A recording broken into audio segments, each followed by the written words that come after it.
মাধ্যমিক পরীক্ষা কিছুদিনের মধ্যে হয়ে যাবে এবং যারা যারা উচ্চ মাধ্যমিক পাস ও গ্র্যাজুয়েশন পাস করে অলরেডি বসে আছো, ভারতীয় রেলে কিছু চাকরি রয়েছে। কী কী চাকরি রয়েছে? Technical, non technical, group D officer থেকে শুরু করে বিভিন্ন পদের কিন্তু ভ্যাকান্সি বেরিয়েছে। ভারতীয় রেলের চাকরির সমস্ত তথ্য গ্রুপ ডি থেকে অফিসার পদে আজকের ভিডিওতে দেখে সবটা জেনে নাও। কারণ প্রচুর ছাত্রছাত্রী উচ্চ মাধ্যমিক পরীক্ষায় পাশ করবে, প্রচুর ছাত্রছাত্রী মাধ্যমিক পাশ করবে, রেজাল্ট কিছুদিনের মধ্যে রয়েছে। তাদের সকলের জন্য এই ভিডিওটা খুবই হেল্পফুল হতে চলেছে। ভিডিওটা প্রথম থেকে শেষ অবধি মনোযোগ সহকারে স্কিপ না করে দেখবে। ভালো লাগলে অবশ্যই একটি লাইক করবে। চ্যানেলে প্রথম হলে চ্যানেলটিকে সাবস্ক্রাইব করে পাশের নোটিফিকেশান বেল আইকনে প্রেস করে অল অপশানে ক্লিক করে আমাদের এই পরিবারের সদস্য হয়ে যাবে। ভারতীয় রেলে কী কী চাকরি রয়েছে, টেকনিক্যাল, নন টেকনিক্যাল অফিসার, সমস্ত তথ্য দেখে নাও আজকের এই ভিডিও থেকে।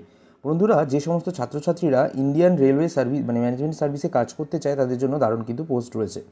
নন টেকনিক্যাল ইউপিএসসি সিএসসি পরীক্ষার মাধ্যমে ইন্ডিয়ান রেলওয়ে ম্যানেজমেন্ট সার্ভিস নামক গ্রেড এ সার্ভিস এ যোগদান করতে পারবে। এছাড়া বিভিন্ন টেকনিক্যাল চাকরি কিন্তু রয়েছে।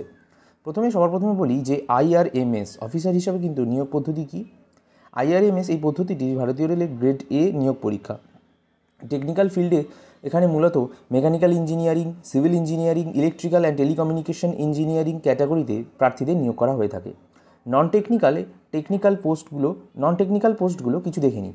এগুলোতে নিয়োগের জন্য প্রার্থীদের সিভিল সার্ভিস পরীক্ষা দিতে হয়। এখানে মূলত প্রিলিমস, মেন্স এবং ইন্টারভিউ এই 3টি ধাপের মাধ্যমে যোগ্য প্রার্থীদের নির্বাচন করা হয় এবং তাদের নিয়োগ করা হয়।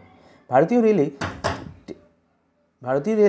টেকনিক্যাল এবং নন টেকনিক্যাল পদে কিছু চাকরি রয়েছে।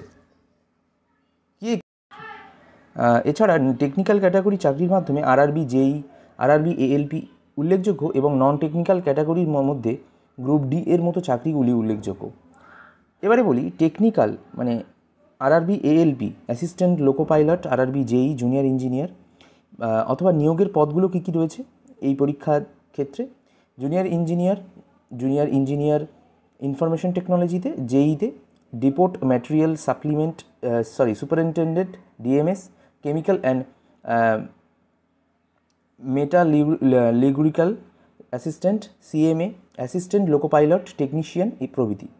নন টেকনিক্যাল পদের জন্য কী কী পরীক্ষা দিতে হয়? আরআরবি গ্রুপ ডি দিতে হয়, আরআরবি এনটিপিসি দিতে হয় যেটাকে নন টেকনিক্যাল পপুলার ক্যাটাগরিজ বলা হয়, আরআরবি মিনিস্টেরিয়াল আইসোলেটেড ক্যাটাগরিজ বলা হয়। এবার এইগুলোর জন্য ডান দিকের এইগুলো দেখে নাও পদগুলো কী কী থাকে। জুনিয়র ক্লার্ক কাম টাইপিস্ট থাকে, অ্যাকাউন্ট ক্লার্ক কাম টাইপিস্ট থাকে, জুনিয়র টাইম কিপার থাকে, ট্রেন্স থাকে, clerk and commercial cum ticket clerk থাকে, ট্রাফিক অ্যাসিস্ট্যান্ট থাকে, গুডস গার্ড থাকে। এছাড়া station master, track maintenance grade 4, helper assistant, pointsman প্রভৃতি কিন্তু রয়েছে।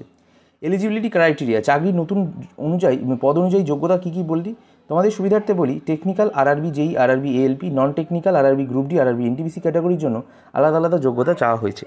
উল্লেখযোগ্য কিছু চাকরির যোগ্যতাগুলিকে একে একে তোমাদের জানাচ্ছি। আরআরবি জেইর ক্ষেত্রে জুনিয়র ইঞ্জিনিয়ারে নিয়োগের জন্য যে যোগ্যতাগুলি চাওয়া হয়েছে সেগুলি হলো প্রার্থীর বয়স 18 থেকে 32 বছরের মধ্যে বয়স হতে হবে, ভারতীয় নাগরিক হতে হবে। শিক্ষাগত যোগ্যতার কথা বললে প্রার্থীদের 0-3 বছরের 3 বছরের diploma, civil engineering, mechanical, production, automobile,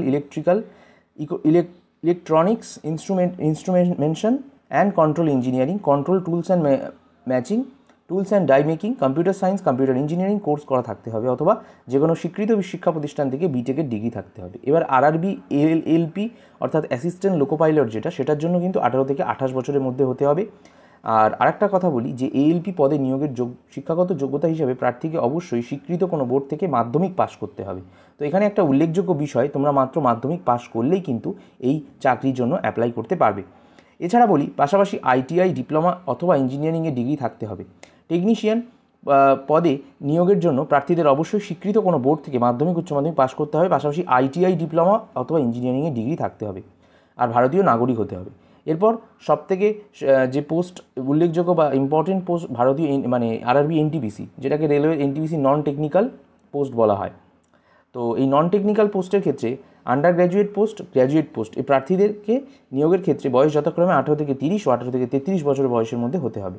শিক্ষাগত যোগ্যতার কথা বললে আন্ডার গ্র্যাজুয়েট পোস্টের ক্ষেত্রে প্রার্থীদের কোনো স্বীকৃত বোর্ড থেকে অবশ্যই উচ্চ মাধ্যমিক পাশ করতে হবে। আর গ্র্যাজুয়েট পোস্টের কথা বললে প্রার্থীদের ক্ষেত্রে শিক্ষাগত যোগ্যতা হিসেবে প্রার্থীকে অবশ্যই কোনো স্বীকৃত শিক্ষা প্রতিষ্ঠান থেকে গ্র্যাজুয়েশন পাশ করতেই হবে এবং ভারতীয় নাগরিক হতে হবে। সর্বশেষ ও সর্বনিম্ন পোস্ট গ্রুপ ডি, রেলওয়ের গ্রুপ ডি। এখানে 18 থেকে 33 বছর বয়স হলেই আবেদন করতে পারবে, সেরকম কিছু লাগবে না। এটা উল্লেখযোগ্য জিনিস, সেটা হচ্ছে মাধ্যমিক পাস থাকলেই মাত্র কিন্তু তোমার হয়ে যাবে। তো এটা বেশি কিন্তু লোকজন করবে। ভারতীয় রেলওয়ের অফিসিয়াল ওয়েবসাইট হচ্ছে indianrailways.gov.in, আর রেলওয়ে রিক্রুটমেন্ট বোর্ডের ওয়েবসাইট হচ্ছে rrbapply.gov.in। ভারতীয় রেলের চাকরি নিয়ে সম্পূর্ণ তথ্য আজকের এই ভিডিওতে তোমাদেরকে দিলাম। এছাড়াও তোমাদেরকে বিভিন্ন স্কলারশিপ, কেরিয়ার সংক্রান্ত ভিডিও আসবে। অবশ্যই কিন্তু আমাদের ইউটিউব চ্যানেলটিকে সাবস্ক্রাইব করতে ভুলো না।